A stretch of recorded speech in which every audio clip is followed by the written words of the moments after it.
भजन संहिता अध्याय 50 साम नंबर 50। सर्वशक्तिमान परमेश्वर यहोवा ने कहा है और उद्याचल से लेकर अस्ताचल तक पृथ्वी के लोगों को बुलाया है। सिय्योन जो परम सुंदर है, परमेश्वर ने अपना तेज दिखाया है। हमारा परमेश्वर आएगा और चुपचाप ना रहेगा। आग उसके आगे आगे भस्म करती जाएगी और उसके चारों ओर बड़ी आंधी चलेगी। वह अपनी प्रजा का न्याय करने के लिए ऊपर के आकाश को और पृथ्वी को भी पुकारेगा। मेरे भक्तों को मेरे पास इकट्ठा करो, जिन्होंने बलिदान चढ़ाकर मुझसे वाचा बांधी है। स्वर्ग उसके धर्मी होने का प्रचार करेगा, क्योंकि परमेश्वर तो आप ही न्यायी हैं। हे मेरी प्रजा सुन, मैं बोलता हूँ, और हे इज़राइल, मैं तेरे विषय साक्षी देता हूँ। परमेश्वर तेरा परमेश्वर मैं ही हूँ। मैं तुझ पर तेरे मेल बलियों के विषय में दोष नहीं लगाता। तेरे होमबलि तो नित्य मेरे लिए चढ़ते हैं। मैं ना तो तेरे घर से बैल ना तेरे पशुशाला से बकरे लूंगा, क्योंकि वन के सारे जीव जंतु और हजारों पहाड़ों के जानवर मेरे ही हैं।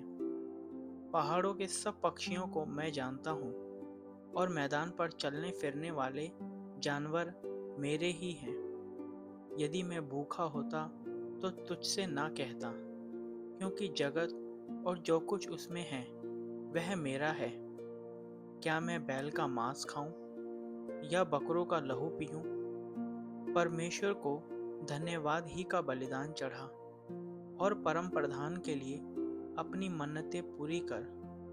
और संकट के दिन मुझे पुकार, मैं तुझे छुड़ाऊंगा और तू मेरी महिमा करने पाएगा। परंतु दुष्ट से परमेश्वर कहता है, तुझे मेरी विधियों का वर्णन करने से क्या काम?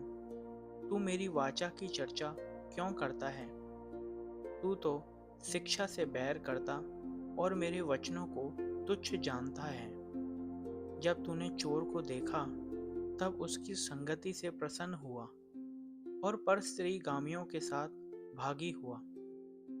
तूने अपना मुंह बुराई करने के लिए खोला और तेरी जीभ छल की बातें गढ़ती हैं। तू बैठा हुआ अपने भाई के विरुद्ध बोलता और अपने सगे भाई की चुगली खाता है। यह काम तूने किया और मैं चुप रहा, इसलिए तूने समझ लिया कि परमेश्वर बिल्कुल मेरे समान है। परंतु मैं तुझे समझाऊंगा और तेरी आंखों के सामने सब कुछ अलग अलग दिखाऊंगा। हे परमेश्वर के भूलने वालों, यह बात भली भांति समझ लो। कहीं ऐसा ना हो कि मैं तुम्हें फाड़ डालूं और कोई छुड़ाने वाला ना हो। धन्यवाद के बलिदान चढ़ाने वाला मेरी महिमा करता है, और जो अपना चरित्र उत्तम रखता है उसको मैं परमेश्वर का किया हुआ उद्धार दिखाऊंगा।